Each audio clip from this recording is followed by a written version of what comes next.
نحمده ونصلي على رسوله الكريم اما بعد اعوذ باللہ من الشیطان الرجیم ان الدین عند اللہ الاسلام صدق اللہ العظیم۔ بزرگان محترم اور عزیز دوستوں، اللہ تعالیٰ نے جو دین انسانوں کو عطا فرمایا وہ اپنے ان مقبول بندوں کے ذریعے جنہیں انبیاء کرام علیہم الصلاۃ والسلام کے نام سے جانا جاتا ہے۔ ہمیں جو دین ملا اس میں نماز ہے، روزہ ہے، زکوٰۃ ہے، حج ہے، اور اسلامی احکام اور اصولوں کے مطابق ہم لوگ وقتاً فوقتاً اپنی ذمہ داریوں کو ادا کرتے رہتے ہیں، چاہے زندگی ہو یا موت۔ اور اس دین میں اللہ پاک نے اجتماعیت رکھی۔ نماز آپ کو پڑھنا ہے تو اس کا بہتر طریقہ مسجد میں ہے اور باجماعت ادا کرنا ہے، اور مذاہب میں یہ صورتحال نہیں ملے گی۔ ان کے یہاں پرستش کہو، عبادت کہو، پوجا پاٹ کہو، انفرادی طور پر وہ لوگ کرتے ہیں، اجتماعیت نہیں۔ اجتماعی شکل دینے کی کوشش کی جاتی ہے، لیکن اس کے بعد بھی ان کی پوجا پاٹ میں اجتماعیت آپ کو دکھے گی نہیں، انفرادیت ہے۔ اجتماعیت باقی رہے اس کے لیے اللہ پاک نے اوقات متعین کیے کہ فجر کی نماز کا وقت صبح صادق سے لے کے طلوع آفتاب تک، اسی طرح ظہر، عصر، مغرب، عشاء، ان کے لیے بھی اوقات مقرر کیے۔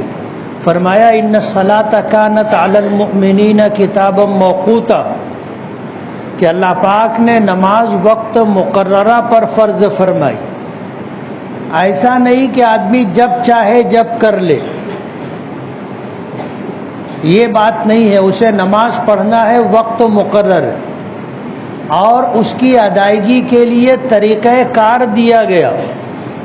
نبی کریم صلی اللہ علیہ وسلم نے اپنے عمل کے ذریعے اور اپنے ارشادات کے ذریعے امت کو جو پیغام دیا وہ اجتماعیت کا۔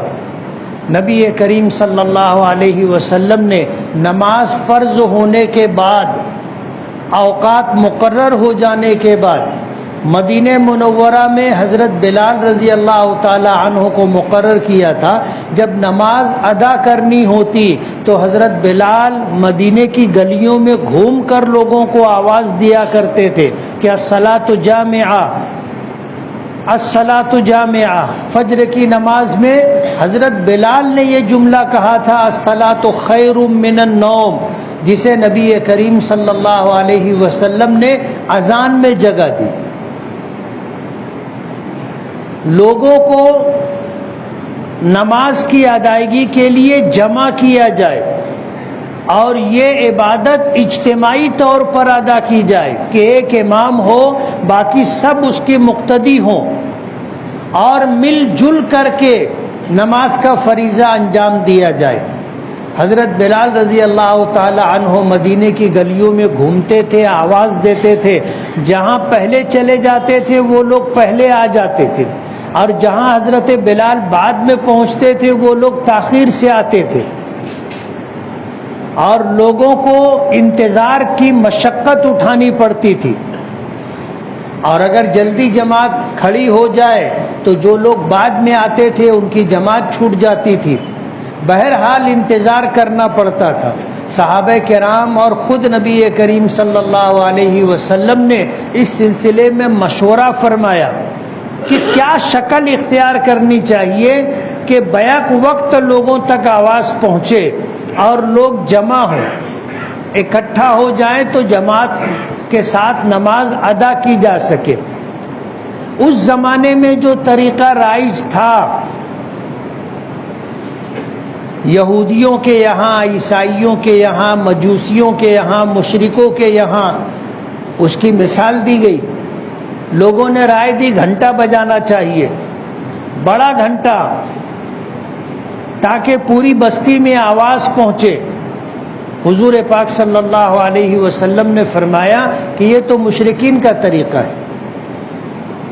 کہا کہ سنگ بجانا چاہیے، کہا یہ یہودیوں کا طریقہ ہے۔ ناقوس بجانا چاہیے، کہا کہ یہ عیسائیوں کا طریقہ ہے۔ کچھ لوگوں نے کہا کہ آگ جلانا چاہیے، دھواں جائے گا، اٹھے گا تو لوگ دیکھ کر کے آئیں گے۔ حضور نے فرمایا کہ یہ تو مجوسیوں کا طریقہ ہے۔ کوئی ایسی رائے جو اسلامی مزاج سے ہم آہنگ ہو اور کسی اور دوسرے مذہب کے ماننے والوں کا طریقہ نہ ہو، ایسی کوئی رائے سامنے نہیں آ سکی اور اس پر اتفاق نہیں ہو سکا۔ اب مجلس ختم ہو گئی، لوگ گئے تو حضرت عمر فاروق رضی اللہ تعالی عنہ نے خواب دیکھا، اور اسی طرح حضرت عبداللہ ابن عبد ربی انہوں نے خواب دیکھا کہ ایک شخص ناقوس لے کر کے جا رہا ہے۔ تو انہوں نے پوچھا کہ کیا یہ ناقوس فروخت کرو گے؟ تو اس شخص نے خواب میں ہی پوچھا کہ تم ناقوس خرید کے کیا کرو گے؟ تو اس نے کہا کہ ہم لوگوں کو نماز با جماعت کے لیے اکٹھا کریں گے۔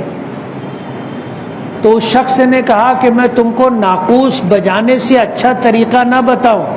کہا کہ بتاؤ۔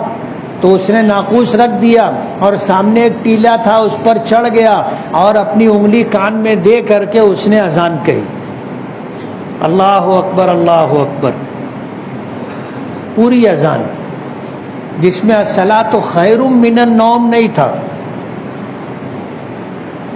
اب خواب دیکھا گیا، آنکھ کھلی، وہ شخص فجر کی نماز کا وقت ہو رہا تھا، بھاگتے ہوئے مسجد نبوی آئے اور آ کر نبی کریم صلی اللہ علیہ وسلم سے اپنے خواب کا تذکرہ کیا۔ حضور پاک صلی اللہ علیہ وسلم نے اس کی تصویب فرمائی اور انہیں حکم دیا کہ تم اذان دو۔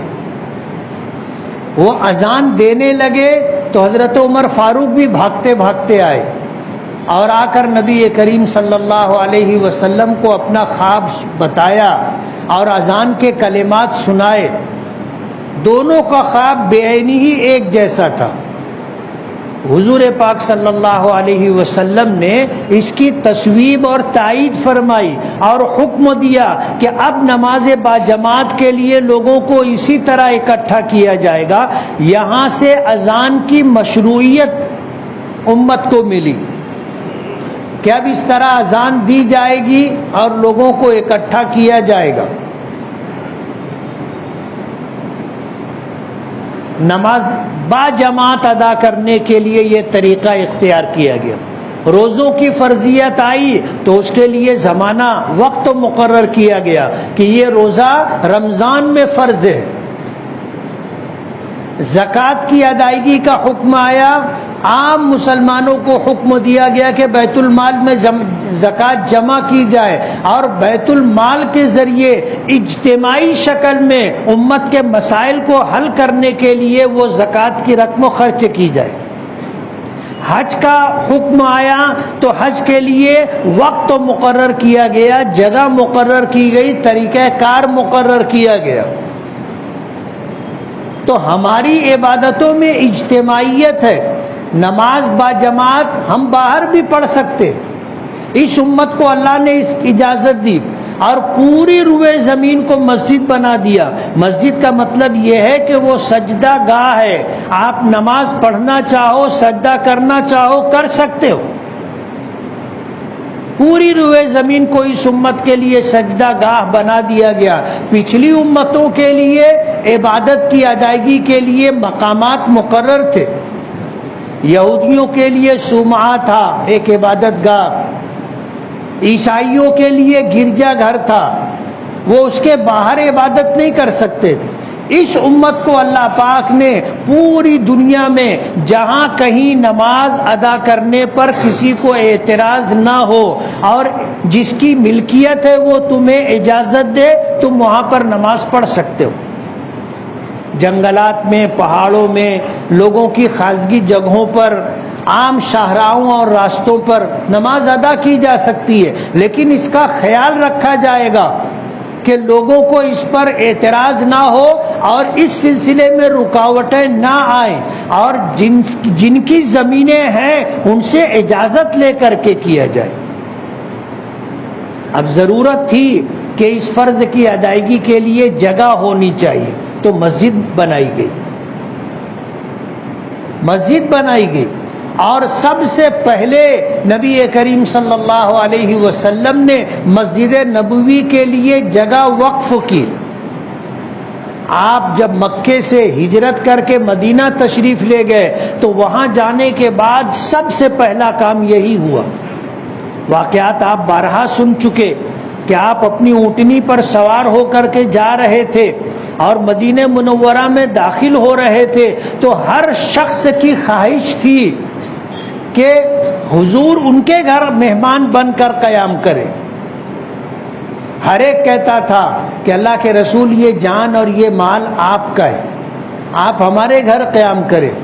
اونٹنی کی رکاب، اونٹنی کی لگام پکڑ کر کے گزارش کرتے تھے تو حضور فرماتے تھے دعہا، میری اونٹنی کو چھوڑ دو، فإنہا مأمورۃ من اللہ، یہ من جانب اللہ معمور ہے، اسے جہاں بیٹھنا ہے، مجھے جہاں رہنا ہے، یہ اونٹنی اس جگہ پر جا کر رکے گی۔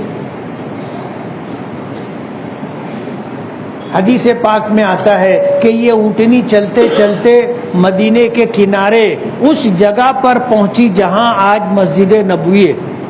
وہاں پر ایک کھجور کا اجڑا ہوا باغ تھا اور اس باغ میں کچھ قبریں تھیں،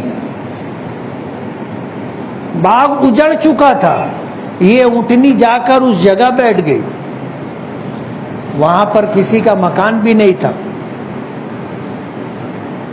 روایتوں میں آتا ہے کہ حضور اونٹنی پر بیٹھے ہوئے تھے، حضور اترے نہیں، بیٹھے رہے۔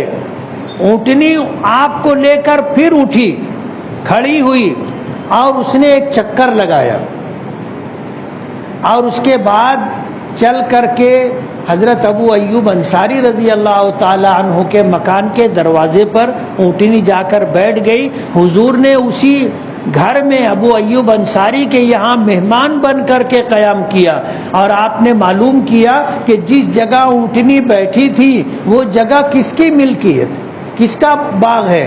لوگوں نے بتایا کہ 2 یتیم بچوں کی ملکیت ہے، بچے چھوٹے ہیں، باپ کا انتقال ہو گیا ہے، کوئی باغ کی دیکھ بھال کرنے والا نہیں، باغ اجڑ گیا۔ حضور نے فرمایا کہ اس جگہ کو ہم خریدنا چاہتے ہیں۔ ان یتیم بچوں کے سرپرستوں کو جب معلوم پڑا تو وہ حضور کی خدمت میں آئے، حاضر ہوئے، اور آ کر کے انہوں نے عرض کیا کہ اللہ کے رسول، آپ یہ اجڑا ہوا باغ کیوں لینا چاہتے ہیں؟ ظاہر بات ہے اگر سرسبز و شاداب ہوتا اور کھجوروں کی پیداوار کا سلسلہ جاری رہتا تو باغ خریدنا سمجھ میں آتا ہے، لیکن یہ تو اجڑا ہوا باغ ہے، کچھ بھی نہیں ہے یہاں پر۔ تو حضور نے فرمایا تھا کہ ہم یہاں مسجد بنانا چاہتے ہیں، مسجد بنانا چاہتے ہیں۔ انہوں نے کہا کہ اگر آپ کو مسجد بنانا ہے تو یہ جگہ ہم آپ کو مفت میں دیتے ہیں، آپ قبول فرما لیں، ہمارے لیے سعادت اور خوشی کی بات ہوگی۔ تو حضور نے پوچھا کہ یہ کس کی ملکیت ہے؟ کہا کہ 2 یتیم بچوں کی ہے۔ فرمایا ان کو بلاؤ۔ یتیم بچوں کو لایا گیا۔ حضور پاک صلی اللہ علیہ وسلم نے ان بچوں کو دیکھ کر کے فرمایا تھا کہ اللہ نے مجھے بھیجا، میں یتیموں کو ان کا حق دلانے کے لیے آیا ہوں۔ اور حضرت ابو بکر صدیق رضی اللہ تعالی عنہ کو حکم دیا کہ اس باغ کی قیمت ادا کرو۔ حضرت ابو بکر صدیق رضی اللہ تعالی عنہ نے اس باغ کو قیمت دے کر کے خریدا اور حضور کو دے دیا کہ اللہ کے رسول یہ آپ کی ملکیت۔ تو حضور نے اس جگہ کو مسجد کے لیے وقف کیا۔ تو ہمارے یہاں زندگی میں مسجد کی ضرورت ہے، عبادت کی ادائیگی کے لیے، مرنے کے بعد دفن ہونے کے لیے جگہ کی ضرورت ہے، جسے ہم قبرستان اور درگاہ کہتے ہیں۔ شیعہ حضرات کے لیے امام بارگاہ ہے، بزرگان دین جہاں دفن کیے جاتے ہیں اسے درگاہ کہا جاتا ہے. ہمارے لیے یہ سلسلہ ہے. یتیموں کی تعلیم و پرورش کے لیے یتیم خانے ہیں, مسافروں کے قیام کے لیے مسافر خانے ہیں, اور اس طرح کی بے شمار چیزیں ہیں کہ ملت اسلامیہ میں بیوہ ہیں, یتیم ہیں, مسکین ہیں, ان کی ضروریات کی تکمیل کے لیے, آمدنی کے لیے زمینیں وقف کی جاتی ہے. تو یہ سلسلہ زمانے قدیم سے چلا آ رہا ہے. اوقاف کا مسئلہ کوئی زمانے قریب کی بات نہیں ہے, یہ تو اسی زمانے سے چلا آ رہا ہے, اور آج تک الحمدللہ یہ سلسلہ ہے اور قیامت تک رہے گا. آج بھی لوگ مسجدوں کے لیے جگہ وقف کرتے. ہمارے بچوں کو دینی عصری تعلیم دینی ہو, ان کے لیے مدرسے بنائے جاتے ہیں, ان کے لیے اسکول کالجز بنائے جاتے ہیں, جگہ مہیا کی جاتی ہے, اور یہ سلسلہ زمانے قدیم سے جاری ہے. یہی وجہ ہے کہ آج ہندوستان میں 10 لاکھ ایکڑ سے زیادہ جگہ ہیں وہ اوقاف کی جگہ ہے. 10 لاکھ ایکڑ سے زیادہ. ظاہر بات ہے انتظامی معاملات میں کوتاہیاں ہیں, اس سے انکار نہیں ہے, لیکن ان کوتاہیوں کو لے کر کے اگر حکومت یہ چاہے کہ ان سے وقف ہی چھین لیا جائے تو یہ مسئلے کا حل نہیں ہے, یہ تو ظلم و زیادتی ہے. آپ اقتدار میں ہیں, آپ کے پاس طاقت ہے اور قانون بنانے کے لیے آپ کے پاس افراد ہیں, تو اس کا یہ مطلب تو نہیں ہے کہ جس طرح آپ نے ہم سے بابری مسجد چھینی ہے اب ہندوستان کی تمام مسجدیں چھین لیں, یتیم خانے چھین لیں, مدرسے اور مکاتب چھین لیں, قبرستان اور درگاہیں چھین لیں, امام باڑے اور امام بارگاہ چھین لیں. یہ تو انصاف کی بات نہیں ہے. آپ کو اگر مسلمانوں سے ہمدردی ہے اور آپ چاہتے ہیں کہ اوقاف کی آمدنی عام مسلمانوں کے لیے استعمال ہو جو نہیں ہو رہی ہے, تو آپ اس کے لیے ایسا طریقہ کار اختیار کیجئے کہ ان زمینوں سے آمدنی ہو, اور ایسا آپ قانون بنائیے کہ یہ آمدنی عام مسلمانوں پر خرچ ہو.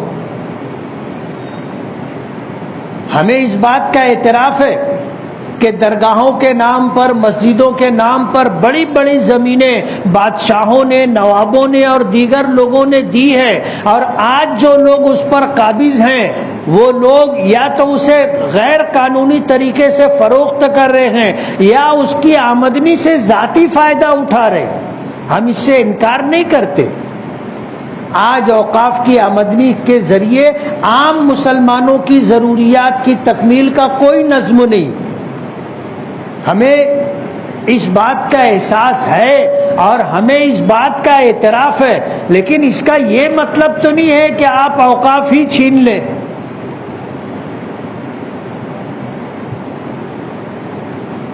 تو ہمارے یہاں الحمدللہ عبادات کی ادائیگی کے لیے اجتماعیت کو پسند کیا گیا ہے, اور اجتماعی طور پر عبادتوں کی ادائیگی ہو, زندگی اور موت کے بعد تدفین کا مسئلہ ہو, تو ہمیں زمینیں چاہیے. مسجد بنانے کے لیے, مدرسہ بنانے کے لیے, مسافر خانہ بنانے کے لیے, مدرسہ اسکول بنانے کے لیے جگہ چاہیے, یتیم خانہ بنانے کے لیے جگہ چاہیے, مر گئے تو مرنے کے بعد دفن ہونے کے لیے جگہ چاہیے. اور الحمدللہ ہم اس معاملے میں سرکار کے محتاج نہیں ہیں, سرکار کے محتاج نہیں ہیں. لوگوں نے اپنی ذاتی ملکیتیں مسجد کے لیے, مدرسوں کے لیے, یتیم خانوں کے لیے, مسافر خانوں کے لیے, مدرسوں کے لیے وقف کیا ہے, قبرستان کے لیے وقف کیا ہے. سرکار سے ہم نے مدد نہیں لی. ہمارا جو اجتماعی نظام شروع سے چلا آ رہا ہے اسی پر ہم عمل کر رہے ہیں, اور ہماری ضرورتیں الحمدللہ پوری ہو رہی ہیں. اوقاف کی آمدنی کا اگر کوئی مستحکم نظام بن جائے تو اس امت کو ہندوستان میں سرکار کی مدد کی ضرورت بھی نہیں پڑے گی. اتنی آمدنی ہوگی کہ اس آمدنی سے ہماری ساری ضرورتیں پوری ہو سکتی. سرکار کہتی ہے ہمیں پتہ نہیں کہ اگر اوقاف کی صحیح معنوں میں دیکھا جائے آمدنی تو سالانہ 12,000 کروڑ روپیہ جمع ہوگا. اور ظاہر بات ہے جب اتنی بڑی رقم بیواؤں کے لیے، یتیموں کے لیے، بے روزگاروں کے لیے، محتاجوں کے لیے، ضرورت مندوں کے لیے، پڑھنے والے بچوں کے لیے، مسافروں کے لیے اگر خرچ کی جائے گی تو بہت بڑی رقم ہے. ہمیں کسی کے آگے ہاتھ پھیلانا نہیں پڑے گا. ساری ضرورتیں ہماری پوری ہو سکتی ہے. بیماروں کا علاج و معالجہ ہو سکتا ہے. شادی کے وقت غریب لوگوں کی شادی کے لیے رقم مہیا ہو سکتی ہے. غریب بچوں کو اعلیٰ تعلیم حاصل کرنا ہو تو اس کے لیے خرچ کا انتظام ہو سکتا ہے. کسی سے مانگنے کی اور کہیں سے قرض لینے کی ضرورت نہیں پڑے گی. اوقاف کا کوئی نظام نہیں.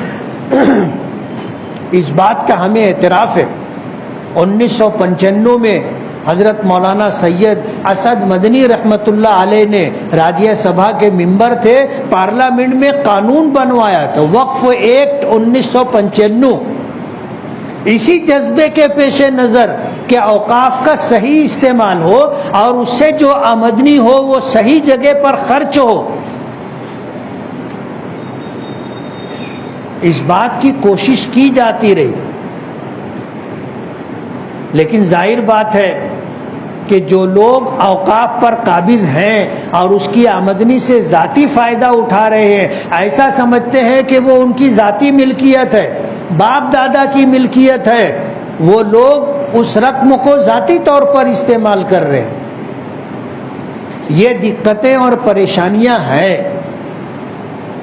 لیکن آج حکومت کی نیت خراب ہے اور اس ملک میں نفرت کا جو ماحول بنایا جا رہا ہے اور مسلمانوں کو جس طرح پیچھے کر کے دیوار سے لگانے کی کوشش کی جا رہی ہے، یہ اس ملک کے لیے، اس ملک میں رہنے والے لوگوں کے لیے اچھی بات نہیں ہے. مسلمان اس ملک میں دوسری سب سے بڑی اکثریت ہے. دوسری سب سے بڑی اکثریت ہے. آپ اگر ان کو پچھڑا ہوا بنا کر رکھنا چاہیں گے تو یہ ملک کبھی بھی ترقی نہیں کر سکے گا. ملک کی ترقی کے لیے 1 نمبر پر اگر تم ہو تو 2 نمبر پر ہم ہیں. ہمیں چھوڑ کر کے آپ چاہو گے کہ ملک ترقی کر لے تو ایسا ہوگا نہیں. سرکاری اعداد و شمار کے مطابق ہم 20 کروڑ ہیں ہندوستان میں. کچھ لاکھ 2 لاکھ نہیں ہے، 20 کروڑ ہیں. اور یہ سرکاری اعداد و شمار ہے.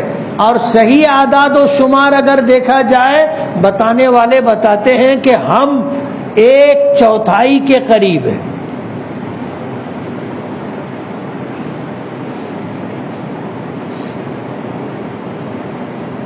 فرقہ پرست تنظیموں میں ایسے تعلیم یافتہ لوگ ہیں جو اس ملک میں، ہندوستان میں اسلام اور مسلمانوں کے دشمن ہیں. یہ انہی کی اپج ہے اور انہی کا دیا ہوا پورا نظام ہے کہ وقف کا ایسا قانون بنایا جائے تاکہ اس ملک میں رہنے والے مسلمان اوقاف سے محروم ہو جائے. ہم نے تو کہا بھی نہیں تھا. پارلیمنٹ ہاؤس میں اس ملک کے وزیر قانون نے یہ بات کہی کہ اگر وقف کا مسئلہ رہے گا تو جس جگہ ہم نے پارلیمنٹ بنائی ہے یہ جگہ بھی وقف کی نکلے گی. ہم نے تو نہیں کہا تھا. آج جو حکومت میں ہے اور وزیر قانون ہے وہ خود بول رہے. اور اگر آدمی بولا ہے تو کچھ تو ہے. دلی میں، ہندوستان میں 800-850 سال تک مسلمانوں نے حکومت کی ہے. اور دلی ان کا دارالحکومت رہا ہے. قبرستان کے نام سے مسجدوں کے لیے، درگاہوں کے لیے، یتیم خانوں کے لیے، مسافر خانوں کے لیے بہت ساری زمینیں تھی. آج لوگوں نے قبضہ کر لیا، بستی کے بستی آباد ہو گئی. اگر پارلیمنٹ بن گیا تو کوئی تعجب کی بات تھوڑی ہے.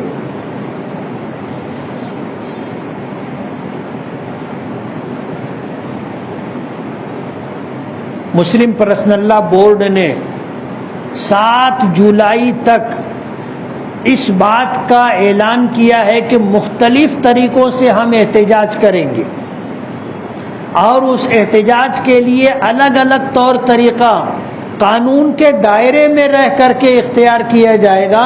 ایسا کوئی طریقہ جس سے ٹکراؤ کی شکل بنے یا ایسے حالات بنے کہ لا اینڈ آرڈر متاثر ہو، مسلم پرسنل لا بورڈ نے اس سے منع کیا. حضرت مولانا سید ارشد مدنی دامت برکاتہم جو جمعیت علماء ہند کے صدر ہیں، انہوں نے یہ بات کہی ہے کہ ہم اس مسئلے کو روڈ راستوں پر نہیں لانا چاہتے، ہم قانونی طور پر اور قانون کے دائرے میں رہ کر کے اس مسئلے کو حل کرنے کی کوشش کریں گے. آج کی فرقہ پرست حکومت کہو، تنظیمیں کہو، وہ چاہتی ہیں کہ ایسے حالات بنے کہ مسلمان وقف کا مسئلہ بھول جائے، دوسرے مسئلوں میں الجھ کر کے رہ جائے. ظاہر بات ہے فسادات ہوں گے، کرفیو لگے گا، دکانیں ہماری لوٹیں گی، املاک ہماری جلائی جائیں گی، ہمارے نوجوان گرفتار کیے جائیں گے، اور قانونی ایک لمبی لڑائی ان کی رہائی اور آزادی کے لیے لڑنی پڑے گی.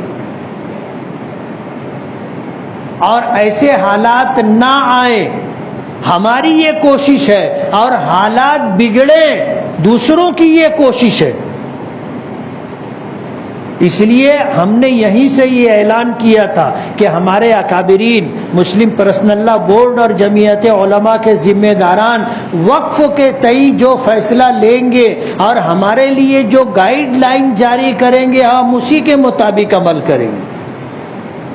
ہم اپنی مرضی سے کوئی طور طریقہ اختیار نہیں کریں گے. قانون بنایا گیا ہے، اس قانون کو کیسے رد کیا جائے گا، سپریم کورٹ موجود ہے، اور ہمیں بھروسہ ہے سپریم کورٹ پر کہ حق اور انصاف کے مطابق فیصلہ ہوگا تو فیصلہ ہمارے حق میں ہوگا. ملک کے قانون کو نظر انداز کر کے اگر پارلیمنٹ میں کوئی قانون بنایا جاتا ہے تو ہمارے لیے سپریم کورٹ ہے، ہم جائیں گے وہاں جا کر کے اپنی بات رکھیں گے، اور قانون کے مطابق اپنا حق لینے کا ہمیں قانون نے حق دیا ہے، ہم اس راستے پر گئے ہیں.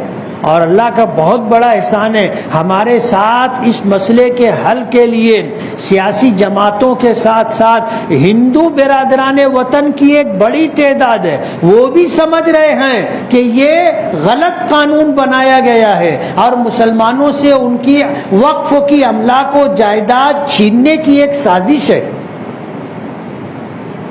وہ بھی محسوس کر رہے ہیں. پارلیمنٹ میں آپ نے دیکھا ہوگا کتنے غیر مسلم بھائیوں نے وقف کے تئیں ہماری حمایت میں بات کی. آج سپریم کورٹ میں کتنے غیر مسلم لوگوں نے وقف ترمیمی ایکٹ کے خلاف پٹیشن دائر کی ہے. تو انصاف ابھی زندہ ہے، مرا نہیں ہے، اور ہم مایوس نہیں ہیں. انشاءاللہ حق کی جیت ہوگی، اور ظلم و ناانصافی کرنے والوں کا اقتدار لمبا نہیں رہتا. الیس الصبح بقریب، دنیا کا ایک نظام ہے، اگر دن ختم ہو کر کے رات آئی ہے تو رات بھی ختم ہوگی اور دن آئے گا. ایسا نہیں ہے کہ رات آ گئی تو اب رات ہی رات رہے گی. دنیا کا نظام ہے، تم نہیں اور صحیح، اور نہیں اور صحیح. آج اگر تم صاحب اقتدار ہو تو تمہارا اقتدار ہمیشہ رہے گا، ایسا نہیں ہے.